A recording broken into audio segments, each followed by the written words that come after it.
Mitzrayim ge'altanu, mibeis avadim b'deisanu, mitzrayim ge'altanu, avadim b'deisanu, mitzrayim,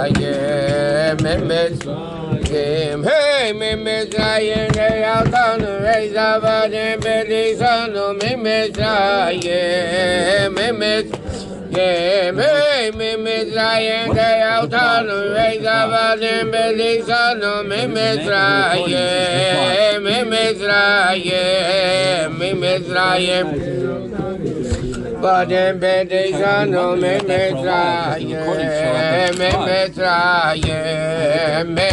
Mitzrayim, ge'altanu, avadim b'deisanu. Mitzrayim ge'altanu here. Mitzrayim, hey, Mitzrayim ge'altanu, avadim b'deisanu, Mitzrayim, Mitzrayim ge'altanu, avadim b'deisanu, Mitzrayim, L'chaim, L'chaim, everybody say L'chaim. L'chaim. Before Pesach, we need to be alive. L'chaim. Huh? Let's finish the comments.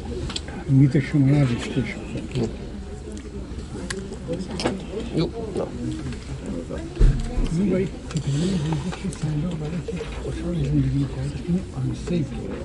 L'chaim v'levracha. L'chaim, L'chaim.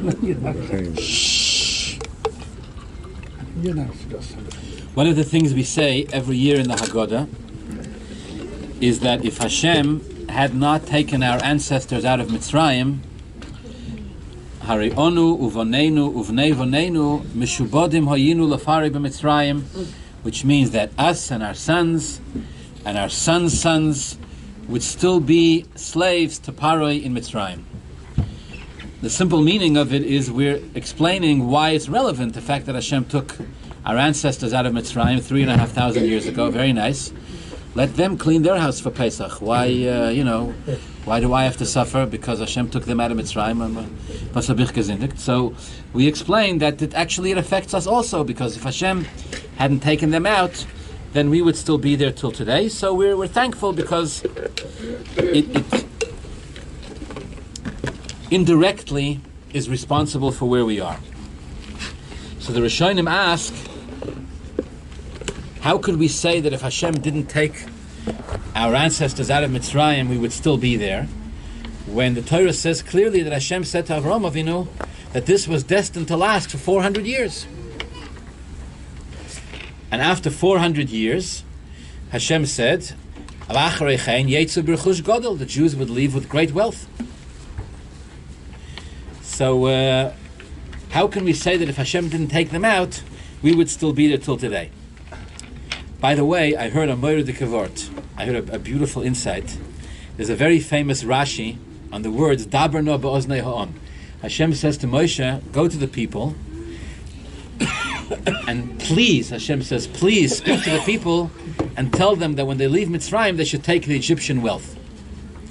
So Rashi says on the word no, Daber no, Rashi says it's an expression of bakosha, pleading. Hashem said, plead with the Jews that they should take, when they leave, they should take the wealth of Mitzrayim out with them. Why? Shelo yoymar oisei tzadik, that the tzaddik Avraham Avinu, Hashem said, shouldn't come to me with complaints. What would be the complaint? Hashem was concerned that if the Jewish people left Egypt without wealth, Avraham Avinu would come to Hashem and say, Ribono shel olam, va'avodim v'inu oisam kiyem bohem. This that you said that my descendants would be subjugated in a foreign land, this you did fulfill. But at the end of the pasuk that they would leave with great wealth, this part you didn't fulfill. So when it suits you, you keep your promise, and when it doesn't suit you, you don't keep your promise. So Hashem was basically saying, I'm not interested in having this din Torah with Avraham Avinu.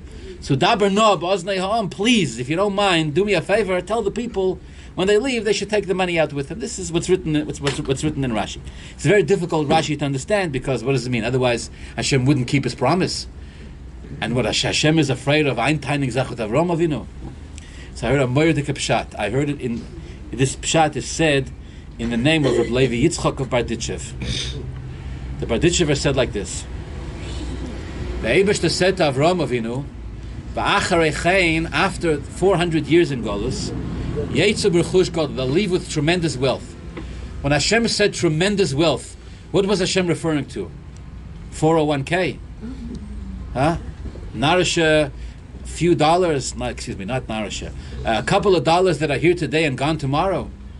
Va'acharei chein Yetzu b'rechush God, Hashem was referring to the Torah. That when the Jewish people leave Mitzrayim, they're going to get the Torah. So Hashem said to Avraham Avinu, for 400 years they'll be subjugated in a foreign land, and then when it comes time to leave, I'll give them the Torah. Yetzer b'chush gadol. Right before the Jewish people left Mitzrayim, Hashem said, 1 second, I'm going to have a big problem. Avraham Avinu is going to come to me and say, Eibishter, you promised wealth. Where's the wealth? Where's the money? Hashem says, I'm going to tell Avraham Avinu, I meant spiritually. I meant spiritual wealth. Avraham Avinu is going to say, whoa, time out, wait a second. V'avodum v'inu oisam kiyim bohem. When you said that you're going to subjugate them in a foreign land, you didn't subjugate them spiritually. You didn't say, Epesanoila Matzilus, they should horror over some toisus for 400 years and they should be subjugated into some kind of spiritual difficulty. No. You fulfilled it in a physical, literal sense. When it comes to the promise of wealth, now you fulfill it spiritually. If you subjugate them physically, you reward them physically.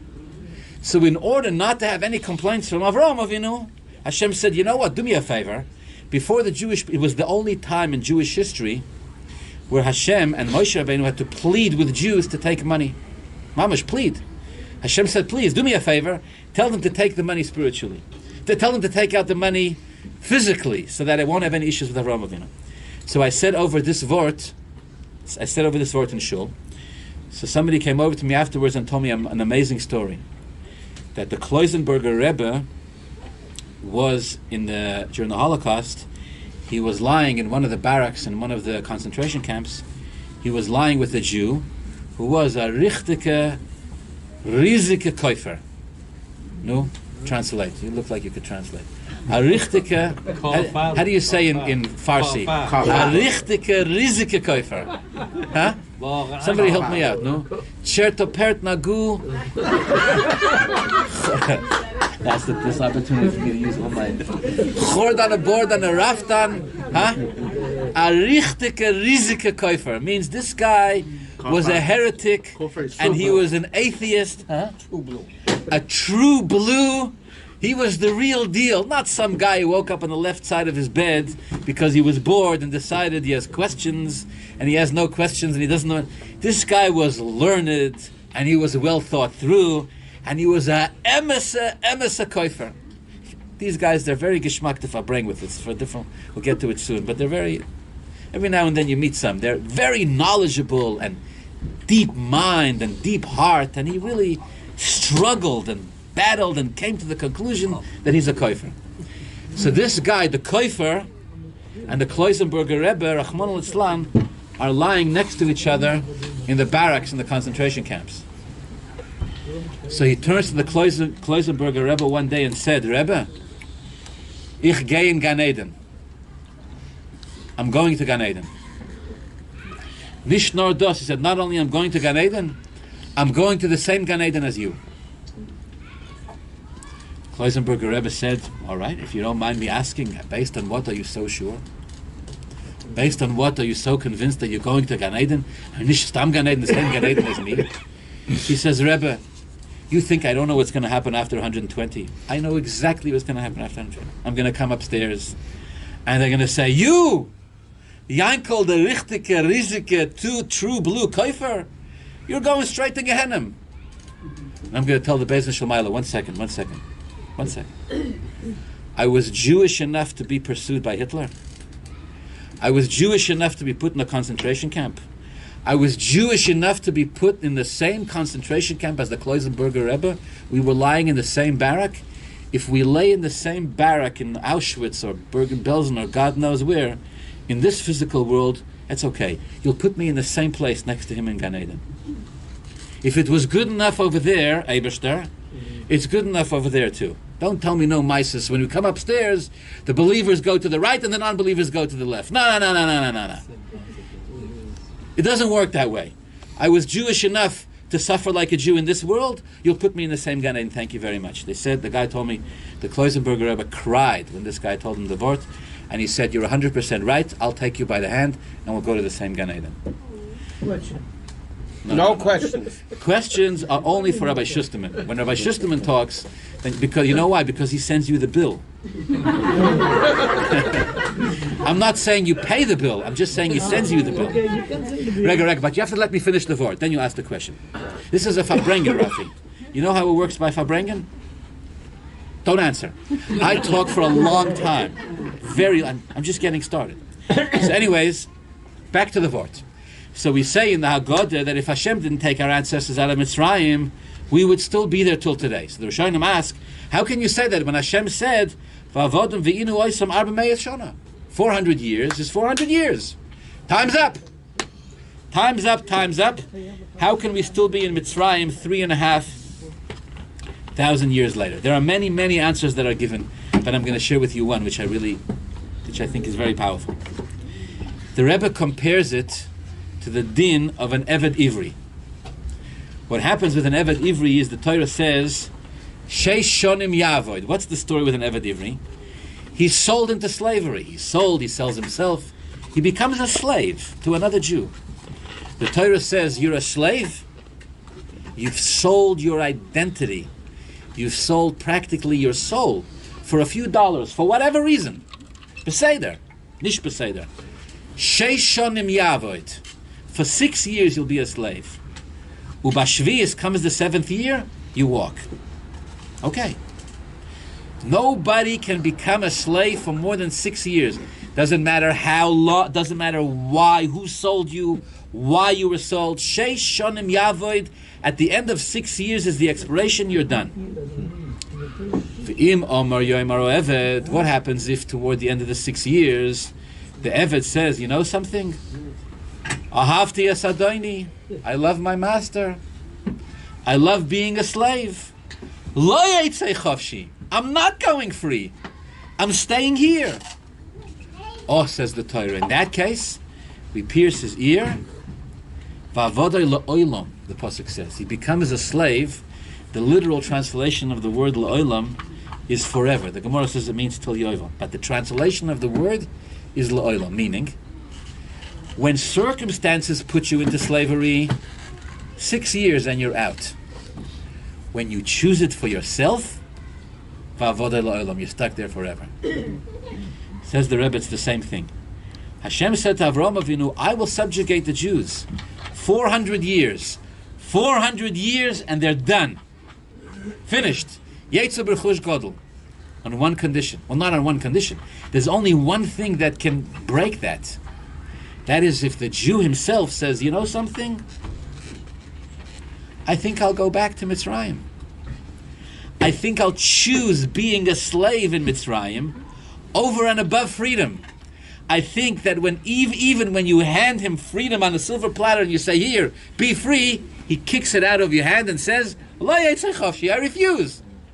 In that case, the Torah says, you'll be a slave forever. This now becomes, says the Rebbe, the meaning of what we say in the Haggadah. If Hashem hadn't taken our ancestors out of Mitzrayim, which Mitzrayim? Not the Mitzrayim that Hashem put them in. The Mitzrayim that Hashem put them in expired after 400 years. It was finished. Which Mitzrayim are we talking about? The Mitzrayim that the Jews themselves wanted to put themselves back in. The ones that they created for themselves. And insisted and begged and pleaded and kicked and cried and screamed and said, we want to go back. If Hashem hadn't taken us out of that Mitzrayim, we'd still be stuck there till today. Like an Eved Ivri who says, I love my master and I refuse to go free. But the Torah says, this is what you choose. In that case, stay there. But this time you put yourself in there. Now you're stuck there forever. In the words of a video recording I think I once saw, the Rebbe said, Hashem has to help us to save us from the tzoros that we create for ourselves. Hashem has to show us has to help us to get out of the problems that we create for ourselves. You know the story about the Ganef who broke into the Rav's house in the middle of the night? Huh? You know the story? No. L'chaim. Freedom. There was a Yid called Yankel. And Yankel had no job. Yankel had no job. So he goes to shul in the morning and he asks everybody in shul, what can I do? I need to make a living. They said, Yankel, in this shtetl all the jobs are taken. We have a Rav, we have a Shoichet, we have a Moyel. Did you tell them the joke about the guy who pretends to be a Kohen? Huh? Okay, go.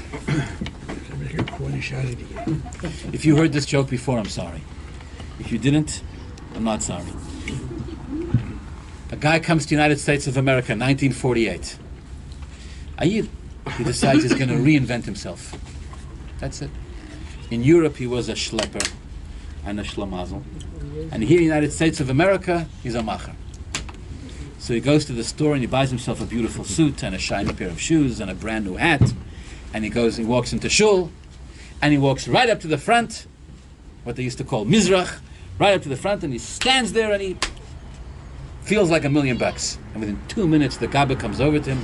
Shalom Aleichem, Aleichem Shalom. Are you new in town? Absolutely. What's your name? Makes up a new name. Steven Silverstein. Shalom Aleichem, Mr. Silverstein. You here from Europe? Yes. What do you do? I am a banker. Oh, very nice.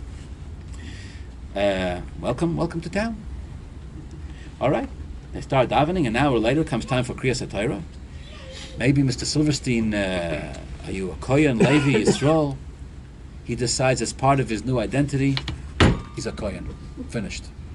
He says, I'm a Kohen. Very nice. They give him Kohen. Feels like $2 million. Looks good. He smells good. He sounds good. Everybody's giving him Yasher Koyach Kohen. He's giving out brachas. It's gavaldik. Davening is over. Everybody goes by the Rav to say Shalom Aleichem. Comes his turn. Steven Silverstein gives Shalom Aleichem to the Rav. The Rav takes one look at him. Yankel von Pinsk. Shalom Aleichem. Was machst du? Oh, look at you, the Rav goes. Very nice.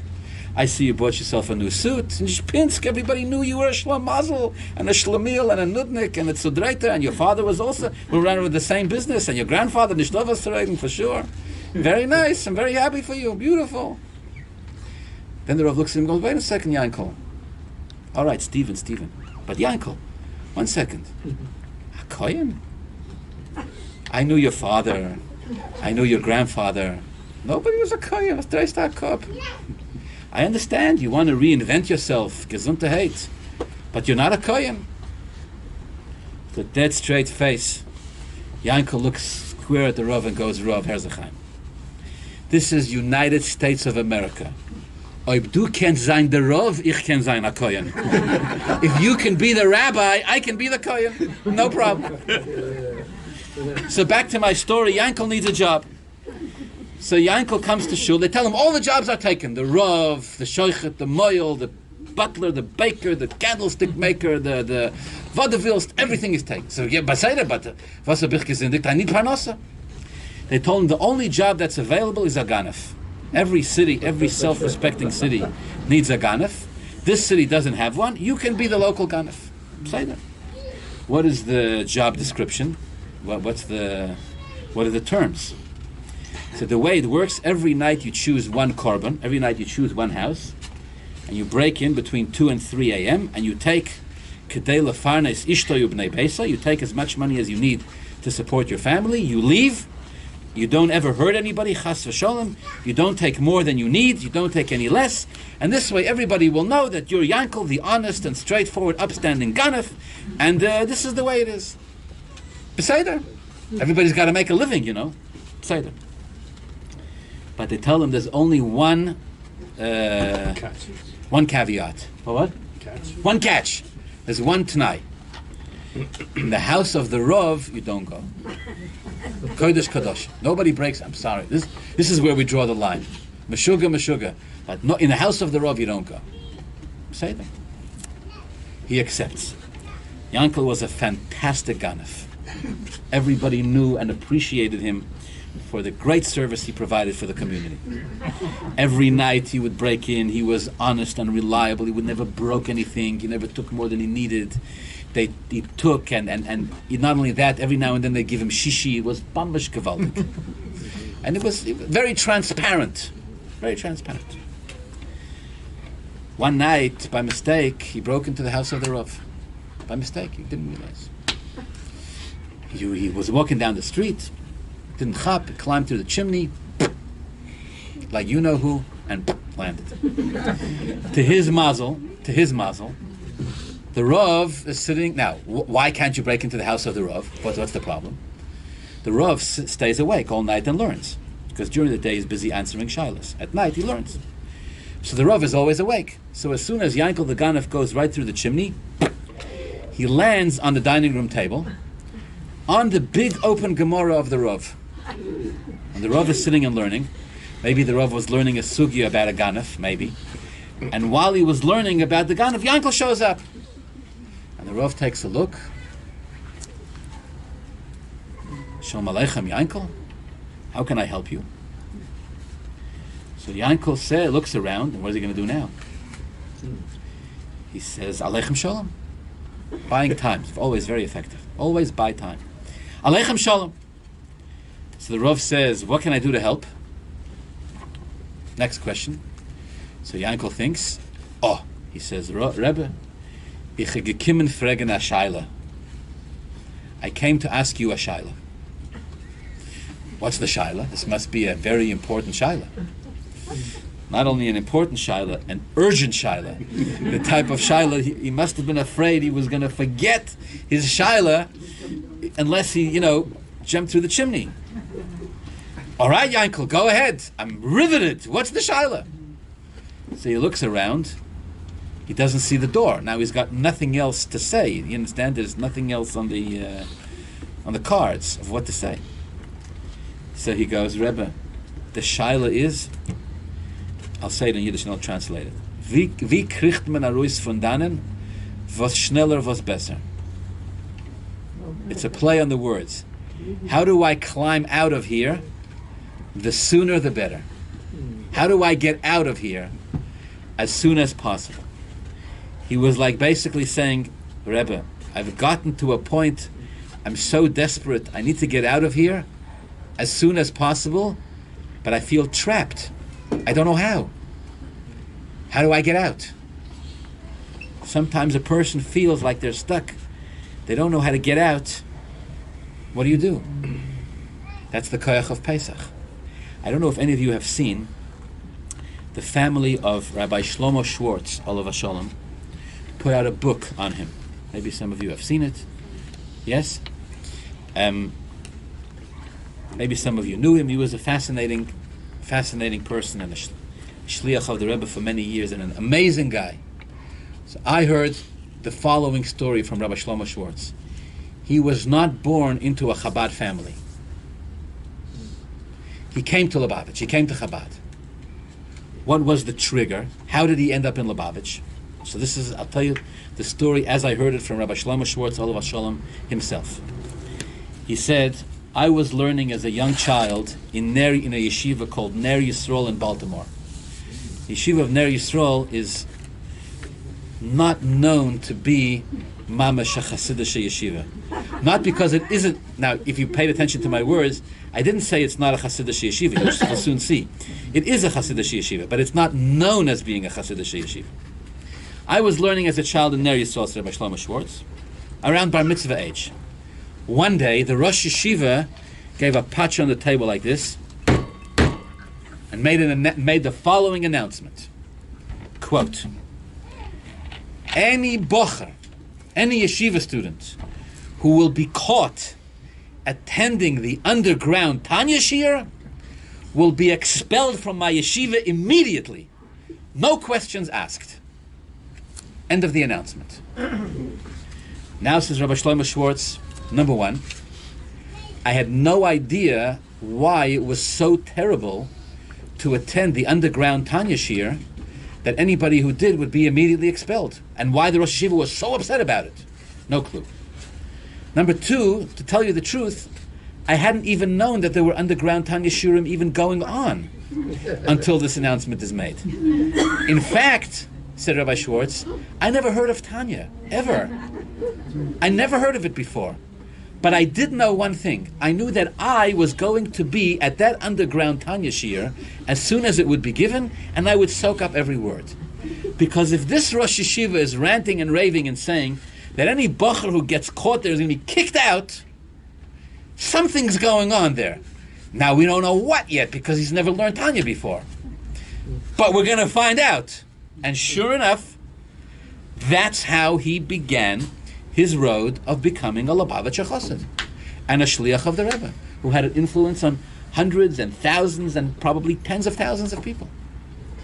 All because a Rosh Yeshiva banged on the table and said, anybody who gets caught learning Tanya is out.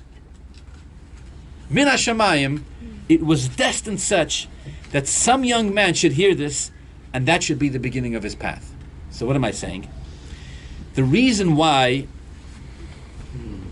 Pesach is celebrated every year is not because we're trying to just remember something that happened 3,500 years ago and say, oh, if that didn't happen then we would still be in Mitzrayim today, because if Hashem wouldn't have taken them out, we would still be stuck. It's a process, and it's a growth, and it's an experience, and it's a transformation, and it's a breaking out of boundaries that takes place every year on Pesach. It's as difficult, in some ways even more difficult, for us today than it was for them then. And I'll give you what I think is the best example for this. Have any of you ever bought a lottery ticket? Huh? Mm-hmm. Was a rhetorical question. Why do you buy a lottery ticket? They say, my son has a good word. He says, to buy hope. Huh? Why to buy hope? Lottery tickets are a tax on the poor, right? Something like that. Huh? A tax on the foolish. Poor and ignorant. Lottery tickets are a tax on the poor and ignorant. So why do people buy lottery tickets? Because they see the sign over there that says support public education. 750 million. Huh? Million. Sometimes it's a billion. Sometimes it hits billions. $750 million. Now this is human nature. You see $750 million and your mind starts to go. And every Jew is doch born natural accountant, attorney, doctor, and everything in between. So we all have it figured out. It goes like this: 750 million. That's if they spread it out. If they give it to all at once, probably about 500. Take a 40% for taxation. You'll have to do that, and I'll buy a piece of real estate, and I'll be set for the rest of my life. Me and my children, Onu, Vonenu, Vnei will be set for the rest of our lives, and we'll never have to worry about money again. Amen. And it's going to be gewaldic and amazing. And with that, you go inside and you buy a lottery ticket. Okay. Afal Yidden gesagt. We should all win the lottery. So do you know that they did a study on lottery winners, on people who actually won? Well, what? They lost their money. They lost their money. They die early. 80% of them have lost all of the money that they made within 3 years after they won. 90% within 5 years that they won, and a very high percentage of them end up in debt, and a significant percentage end up in jail. That really means that every time you go into the store and buy a lottery ticket, you basically have more chance, if you win, of ending up in jail than actually having a better life. Right? Now, just think about that for a second. I'll take that test. Huh? I'll take that test. Now, none of us are fazed by this because we're all 100% convinced that if we win, I will be the 1% that will, live a balanced life, loyal and void. So I was fascinated by this, and I heard an explanation on it that blew my mind. Follow with me. So the psychologist is trying to explain why. Why, if a person wins $750 million, do they end up 3 to 5 years later, Rabbeinu Dehai Alma, in debt? In debt. They interview these people, right? To ask them, how did this happen? The guy says, I walked into the store and I tried on a pair of jeans and I liked them, so I bought 1,000 pairs. They say, 1,000 pairs? Why do you need 1,000 pairs? I don't. So why'd you buy them? Because I could. No, and then what happened? I decided I didn't like them, so I threw them out. They basically blow the money on nonsense. So they're left with nothing. So the psychologist explains it like this. The psychologist says, there's a phenomenon that's going on here that you cannot miss. If you miss it, you're missing the point. What happens? Some guy won $750 million. Now, who is this guy? He is a nice Jewish young boy, 38 years old, living in his mother's basement, single, 3 PhDs from Ivy League universities, trying to figure out which way his life is going to go, but he hasn't got it together yet, and he's just won $750 million. Now the psychologists say there's a problem. The problem is that the reality, which is that he's now an incredibly wealthy and incredibly powerful man, the reality doesn't match his perception of himself. In his mind, consciously or subconsciously, he still sees himself as a loser. He still sees himself as somebody who can't get his act together. And he knows that the fact that he has $750 million is just luck. Hashgacha pratis, obviously. But in reality, he's done nothing to earn it. So in truth, he sees himself as the same loser as he was before, primarily because he is the same loser as he was before, just a much wealthier version of it. So now there is a clash. Listen to this. So now there's a clash between two realities. The reality in his own head and the reality on the ground, the reality around him. When the two clash, the experts say, it's easier for a person to blow $750 million and end up in jail. That's easier than to change your perception of yourself. Again, it's easier to waste $750 million, end up in debt and in jail, and waste your life, and waste all of that opportunity. That is, it takes less work than to actually shift within our heads our perception of who we are. That's much harder. And so human beings, unfortunately, naturally gravitate toward that which is easier. And so that's the reason why most people waste the money. It's easier than for the person to go, oh my God, I better grow up and get my life together. Look what I can do. Look what I can accomplish. Look what I can achieve. That's very, very hard. It seems like it would be so easy. It seems like it would be so exciting. It seems like it would be so gratifying. Why should you see yourself as weak and incapable if you can see yourself as powerful and capable? If you had the choice, why would you choose incapable? And the answer is because if I've seen myself as incapable until now, then I have to break out of a Mitzrayim. And breaking out of Mitzrayim is very difficult. Doesn't matter how much money you throw at a person. You know what the irony of freedom is? This is the wisdom of the Rebbe's Vort here. The irony of freedom is that if you give it to a person and say, here, you're now free, the person isn't free. They have to earn it and fight for it and get to a place within themselves where they feel like it's theirs. Otherwise, they're just subservient to the one who's given them their freedom. And nothing really has changed.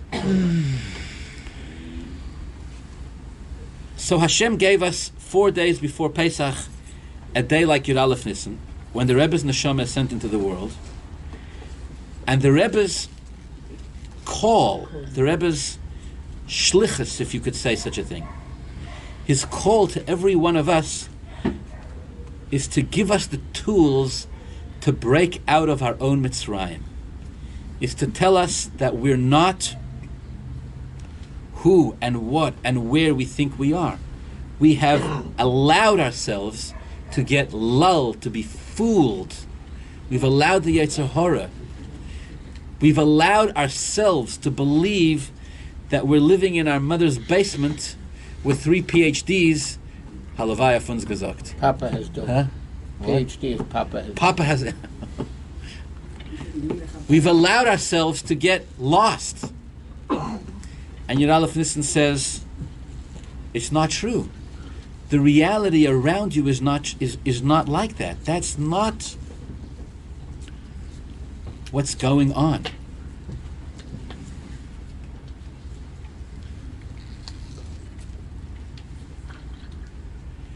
But the only one who can free ourselves of this is ourselves. I'm going to tell you one more story that we're going to say l'chaim. The Kotzker Rebbe, I read, once made a public seder for his Hasidim. He advertised his own public seder by word of mouth in the following way. The Kotzker Rebbe said, anybody who attends my Pesach Seder will have Gilui Eliyahu. Anybody who comes to my Seder will experience the revelation of Elijah the prophet. Kotzker Rebbe is a big tzaddik. Word spread like wildfire that anybody who wants to experience the revelation of Elijah the prophet should come to the Seder of the Kotzker Rebbe. Money back guarantee. The Kotzker Rebbe had thousands of Hasidim at his Seder that year. Packed! And the Kotzker Rebbe came in, and they made Kiddush, and the tension in the room, the sense of expectancy, is mounting and building. More and more, and everybody's rushing. Nobody's, they're eating the matzah, but they're just waiting for the moment. Anyways, they serve the meal, and they eat afikomen, and they bench, and the place is ready to explode. And they open the door for Eliyahu Hanavi, and the whole crowd screams, Shvoi Chamoscha Lagoyim. And they say the 3-4 psukim, and absolutely nothing happened. Nothing. They close the doors, and it's over. And as the doors close, there's a collective, huge krechts. I'm doing great with my Farsi tonight. No? Krechts. What's a krechts? Sigh. A sigh. A huge sigh from the crowd. Oh. Everybody goes, oh. Huh? Farsi's ah. Oh, sorry. Everybody goes, ah. In the Persian corner, they said, ah. Everybody's krechzing and complaining. Oi, Gewalt. And the Kotzker Rebbe is confused. He turns to the Hasidim around him. Why is everybody complaining? The Kotzker Rebbe was known to be incredibly sharp. He had a biting tongue, very sharp-tongued. So everybody's afraid to say, He says, what's going on? Why is everybody complaining? So until one korban, sitting in the side, unsuspecting poor young man, says, Rebbe, you promised us Gilui Eliyahu, Elijah the prophet, you promised. Kotzker Rebbe goes, No? They said, Rebbe, we opened the door, we closed the door, nothing happened. The Kotzker Rebbe stood up with both his hands, banged on the table. Petach, petach, he said. Fools, fools. fools, morons. You think Eliyahu Hanavi is going to come to you through a hole in the wall? You think you're going to make a hole in the wall? And that's where Eliyahu Hanavi is going to come from. Eliyahu Hanavi doesn't appear to you from a hole in the wall. Eliyahu Hanavi doesn't come to you when you move the door and you make a space in a piece of concrete. Eliyahu Hanavi comes to you when you make a hole in your heart. When you open yourself up, when you move away the stones and the bricks that cover yourself over here, that's when Eliyahu Hanavi comes. That's how you experience it. Wait a second, says the Kotzker Rebbe. Don't tell me you sat here all night, all of you, watching the door? That's what you were all thinking about all night? That's what you call sitting by a Seder waiting for Gila Eliyahu, watching that metal handle? Ah, he said, Petach! You missed the whole point. It was his way of telling them, it's the way a Rebbe tells every chassid, you have to open yourself up to this. Otherwise, there's a part of this that nobody can give you. Even a Rebbe can empower you, can give you the tools, can show you how and where, cannot do it for you. At some point, you have to open the door within your heart yourself. L'chaim. I want to just add, this door, this physical door, has been open for 40 years. 40 years, letting in tens of thousands, maybe hundreds of thousands of Yidden to come here and to learn Torah and to learn Chassidus and to Farbrengen And Eliyahu Hanavi. and Eliyahu Hanavi. Now it seems that it has accomplished its mission. It's time to open new doors in new buildings. Baruch Hashem. Shemi Mechael Choyel, and the Hatzlacha should continue for many, many years to come. And that note, we want to wish a public l'chaim and mazel tov to Rabbi and Rebbetzin Schusterman and to the whole community. Mazel tov, the official approval, the Dida Notzach, it's been approved. That they should continue to spread Torah. This year, Yud Aleph Nissan, L'chaim. you get to celebrate Baruch Hashem, but the emes that Dida Notzach l'chaim. L'chaim l'chaim. Now we need a fool to win the lottery. I give it away to Chabad. Allah has kama v'chama teva kolon ubela v'kaymolayno has kama v'chama teva kolon ubela v'kaymolayno Shehiziyonu mi Mitzrayim Shehiziyonu mi Mitzrayim ay ay ay ay ay ay ay ay ay ay da da da ya ya ya ma ya ya ya ya ya ya ya ya ya ya ya ya ya ya ya ma ma ma ya ya ya ya ya ya ya ya Me?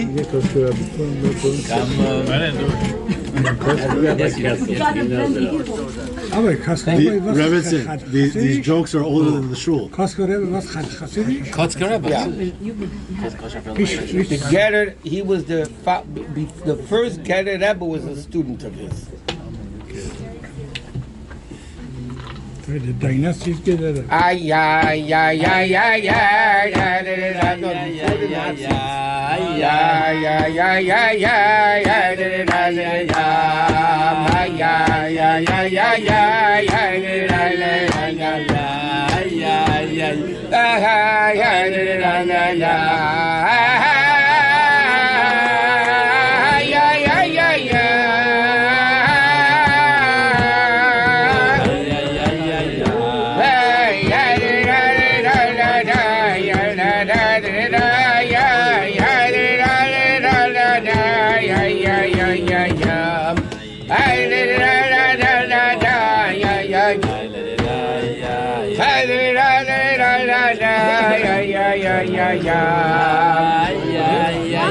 yeah.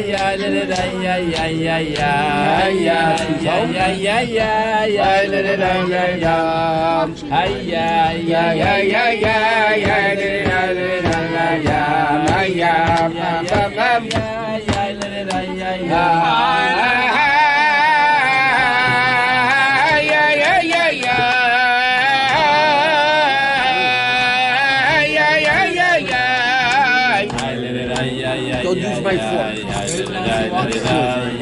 Take another fork.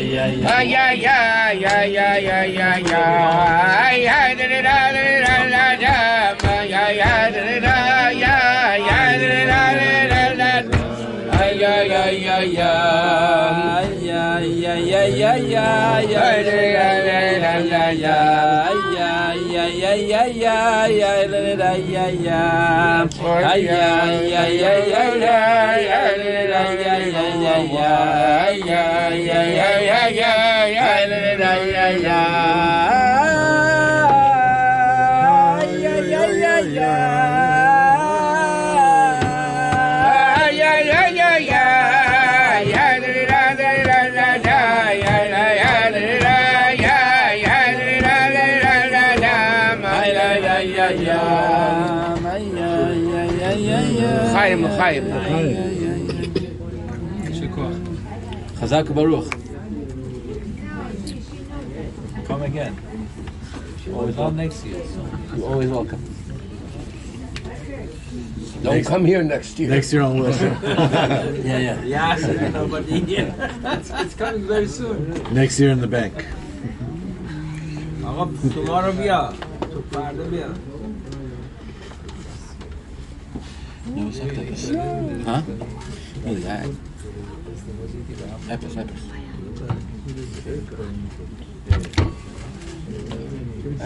I saw an interesting thing today. It was online, similar to what Ramesha said about if Hashem didn't take us out of Mitzrayim, we'll be still stuck in Mitzrayim. So this kid that had a fantasy about the circus. He loved going to the circus. And one of the things he really was fascinated about and mesmerized was the elephants. The tricks that they did and everything the elephants did. And he saw after the elephant did his trick, so he went over to the backstage and he went over to the elephant trainer and he said, I want to ask you a question. I don't understand something. The elephant is so big and powerful, 14,000 pounds. How do you keep the elephant after the show staying in one place? Peanuts.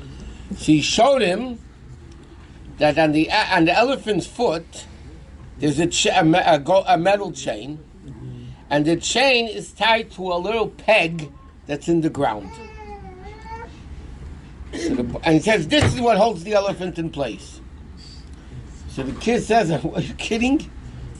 This thing is 14,000 pounds. It can move a house, like nothing. I mean, he said, let me tell you the secret. He says, as soon as the elephant is born, before it gets its strength, they take the chain and they tie it around the elephant's foot and they tie it to this peg. And the elephant, as a newborn, tries to get out of it, but he can't. He's not strong enough to uproot it. And this goes on for a number of days. And after a number of days, the elephant stops trying. Because he realizes he can't do it. When the elephant gets older, they use the same peg, but the animal doesn't even try to break away from the peg, because when he was a baby, he realized he couldn't do it. So he's saying this is the slavery mentality of the Jews in Egypt. Like you were saying, it's a little different angle to it. If Hashem didn't take us out, if Hashem didn't get us out of this slavery mentality, why? There are many countries that people escape. Slaves escape from many, many countries. Why wouldn't the Jews be able to escape from Mitzrayim? Because the mentality was a slave mentality. And if you have a slave mentality, it's impossible to break out of it. Even though now you might have the power of doing it. But the fact that at the beginning you have the slave mentality and you couldn't break out of it then, and this is what you live on with. And this is the slave mentality. So what are we saying in the Haggadah? If Hashem didn't take us out, meaning if Hashem didn't get rid of the slave mentality that the Jews had in Egypt, we would still be enslaved. We would have the power to get out, but we wouldn't do it. You know, people, and that's what the Meshach was explaining, Yetzias Mitzrayim is to get out of our mentalities. We have a certain mentality of limitations. I can't, it's impossible. These are all limitations that we created. After the 6 years, when we say we still want to be a slave, Hashem says a Jew has the ability to get out of slavery. I took you out of slavery. I gave you that ability to go out of slavery. But Hashem said, I can't help it if you decide to stay in a slavery mentality, a slave mentality. We need to go and understand what is Pesach. We go make avdus lecheirus. It's not only physical slavery and physical freedom. It's a mentality. Slavery is very limited, restricted, confined. That's what a slave is. They can only do this. That's it. What is freedom? You break the mentality that there is a thing we can't do. And this is what the Rebbe, his whole life, was emphasizing to people. What do you mean you can't? You could. You don't want to, so you're putting yourself into slavery. Why are you a fool? Why are you putting yourself into slavery? Hashem says, I'm taking you out of slavery. You can get out of it. Why do people have a mentality, I can't do it. I can't. It's mamish contrary to the whole concept of Yetzias Mitzrayim. So what does Yud Aleph Nissan mean? The day that Rebbe's Neshama came down, so Shabbos Taka spoke, the way the Rebbe said, every person is a leader and every person can do what it can accomplish. But the connection to Pesach, and we see it's very interesting. One of the first things that Rebbe wrote was his commentary on the Haggadah. Pesach was a very special holiday by the Rebbe. And in fact, it's even interesting. I never merited to be at the Rebbe's Seder because we used to go home for the first days of Sukkot. For the last days we came back, but for the first days, basically the Americans all went home. But there was a big difference by the Rebbe between the first half of the Seder and then the second half after benching, when the cup of Eliyahu Navi was poured, and then you opened the door, and then there was Hallel and Nirtzah, and that whole thing, because it says in Halacha and Chassidus, there's two parts of the Seder. The first two deal with the Exodus of Egypt, and the last part of the Haggadah after the Afikaim deals with the Geul of Mashiach. They said there was a drastic. You ever there? No, never the Seder. Never the Seder, were you? You were? I was born in 1978. Sorry. So you're still a baby. Okay, anyway, so the second half of the Seder, the Rebbe was a completely different person. The Rebbe was, you saw the yearning and the longing, and the Rebbe would cry and say things, and it was completely different than the first half of the Seder. But the Rebbe's whole thing was about Mashiach. The Rebbe said, from the time somebody asked him, why you so this into Mashiach, this thing, but you know, the Rebbe said, from the time I was in Cheder, a young kid, I was mesmerized with the concept of Mashiach. The Rebbe's whole life was, we know, it was Mashiach. The Rebbe, Mashiach. The Rebbe made Mashiach a household word. But why? Because the Rebbe's mentality was, but this was the Rebbe's life, mentality. Not only Mashiach as Mashiach. You know, Gilad Eliyahu, I don't know if he's going to pop down. The Rebbe's whole life was getting out of our restricted mentality. The restricted mentality, I can't. You ask somebody right away to do it, I can't. Then you have to argue with them to show them that they could. Yeah? What's the problem is, the Rebbe wanted to get out of this mentality. We are slaves. You are stuck to a peg. Go out of the peg. Break open the peg. Go and do what you can accomplish. Get rid of the slave mentality. So L'chaim, you're not done yet. What? What? I want to say one story with the Rebbe, and I will, if it is possible. Are you taking Rafi's job? No, this is real happened, so I want to share with everybody. By the way, let me just tell you something psychologically. When somebody says it's really true, that's when you know it's not. That's a fact, by the way. L'chaim. Okay, we'll let you go. One of those conventions, I went to the Rebbe. I took a box of 6 tangerines, and I went to the office, and I said, I want to give this to the Rebbe to make a bracha. And there was 2 letters on this box.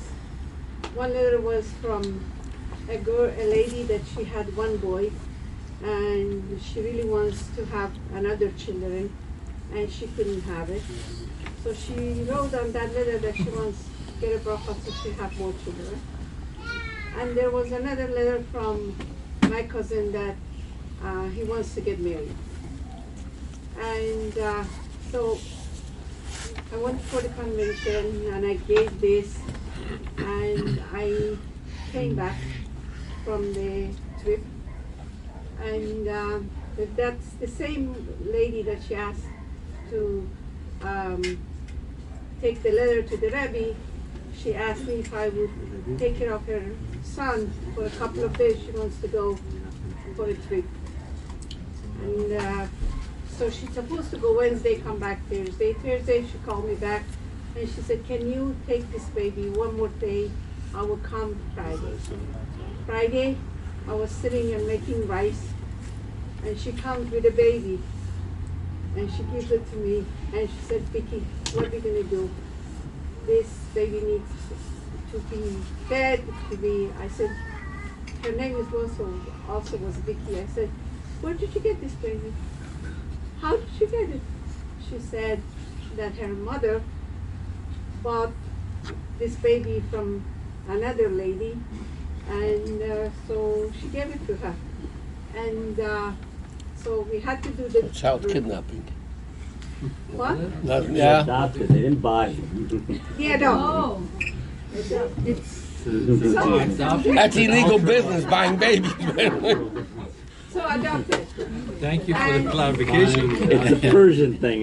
Kind of got lost here.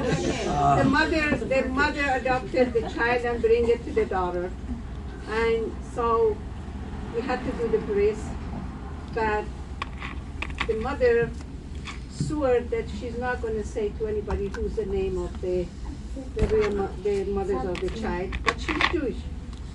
And Rabbi Eliach got 3 rabbis to bring down that she swears that this child is a Jewish, from the mother is Jewish, so they can do the bris.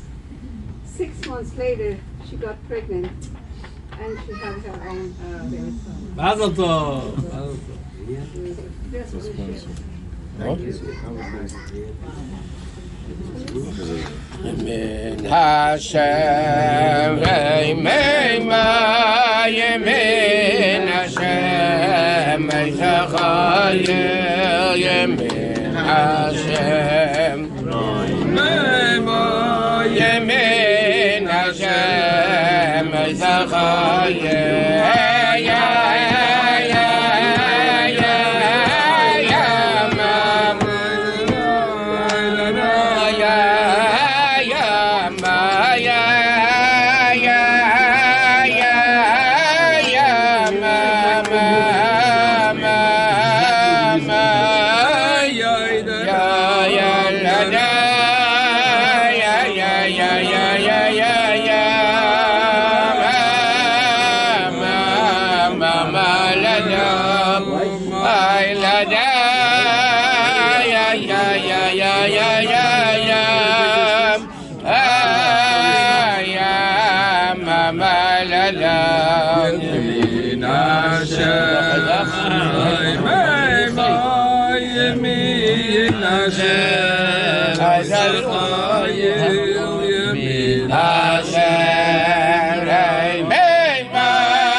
You may have heard that there is a lot of controversy today about something called immunization or vaccination, where there are parents who don't want to vaccinate their children and give them these injections at a very young age. Now, the intention here is not to get into the political end of it, but I think there's a very powerful mashal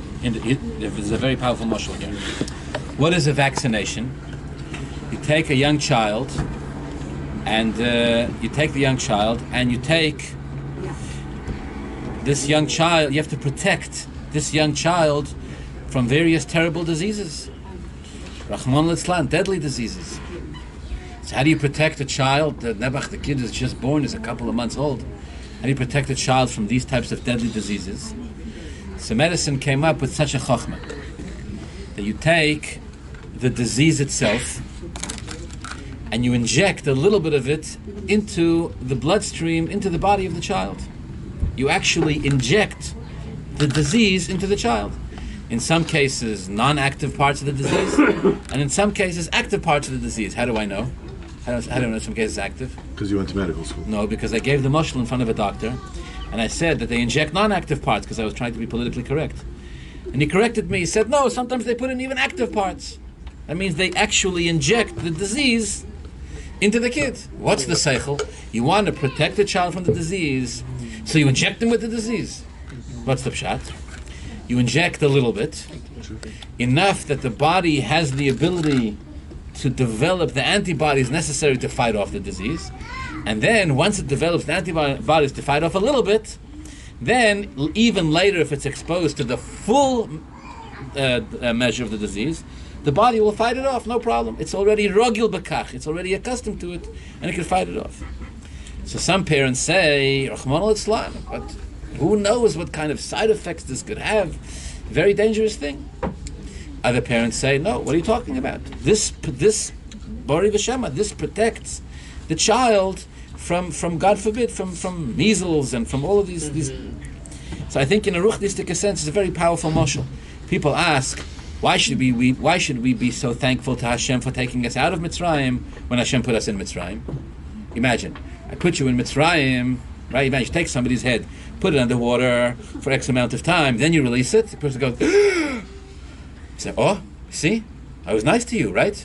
Now I want you to make this day into a Yom Tov, and every year for the next 3,500 years, on this day when I saved your life because you were about to drown, I want you to throw a big party, eat 2.5 kasesim of matzah within 2.5 minutes, chew on the mortar, remember how much pain you were in while your head was underwater, and how much relief you felt when you came out, and say thank you in my honor. Yasha koyach, thank you very much for saving my life. But if I may just add, you were also the one that put me in there in the first place. So if you hadn't put me in, you wouldn't have had to take me out. No, we don't talk about that. That part doesn't feature. We're very excited about the fact that Hashem took us out of Mitzrayim. But why did Hashem put us in? One of the ways, we don't try to explain why Hashem does bad things, but on a conceptual level, one of the meanings of it is that what Hashem did was He took the Jew, and he immunized the Jew, injected a little bit of this disease into him, and said, look, here's what we're going to do. We're going to put you into a relatively speaking small but painful golus, and then free you from it. So we'll give you the disease, but we'll give it to you in a way that empowers you to overcome it. Now, once you overcome it, for the rest of your life, whenever you face it, you have within you the ability to overcome it, no problem. From then on, for the rest of Jewish history, whenever Yidden deal with this type of thing, they always have within their own DNA the concept of Yetzias Mitzrayim to be able to overcome it and to be able to break out of it. Sometimes a person wonders in their own life, why does Hashem put me in a situation like this? Why does Hashem test me with it? We don't know. But what you see is when a person breaks out of it, after that it empowers them to be able to deal with this even on a much greater level. So again, I think you can say it's the same idea. Hashem puts Yud Aleph Nissan 4 days before Pesach. Pesach is the power for Cherus, for all Yidden, for all year long. And Yud Aleph Nissan is the power of a Pesach. Pesach is the day that a Jew can stand up and say, I have the antibodies to rid myself of this disease of slavery or of slave mentality and be free of it a whole year. How? Yud Aleph Nissan. Yud Aleph Nissan comes a Rebbe into the world and reveals the Etzem HaNeshama of a Yid, where a Yid says, you know something? No matter what it is, a Jew could break out of it. By Aminu B'Hashem of Moshe Abba. So L'chaim, Hashem should help all of us. We should be free. We should be free of the things that hold us back. We should be free of the things that we think hold us back. And we should be free of all things mibayis and michutz. We should realize the power that we have. And the power that we were given. We should utilize a day like Yud Aleph Nissan and fill ourselves with inspiration and energy and koyach that can take us through the rest of the year. Lashona haba, as they like to say in my side of town. Lashona haba, the KMR. Lashona haba, no, chas v'shalom. Lashona haba b'Yerushalayim habnuya. KMR, the most expensive Pesach program. Yeah. That shows half. Lashona haba b'KMR. No, chas v'shalom. Lashona haba in the KMR program in Yerushalayim. Af Aleph Hanun's gesagt. Amen. With the Rebbe. Leading the Seder. Amen. And we'll all sit. Yes. Huh? Yeah. We'll all sit there by his feet. Yes. At the big Farbrengen. Great placement. L'chaim.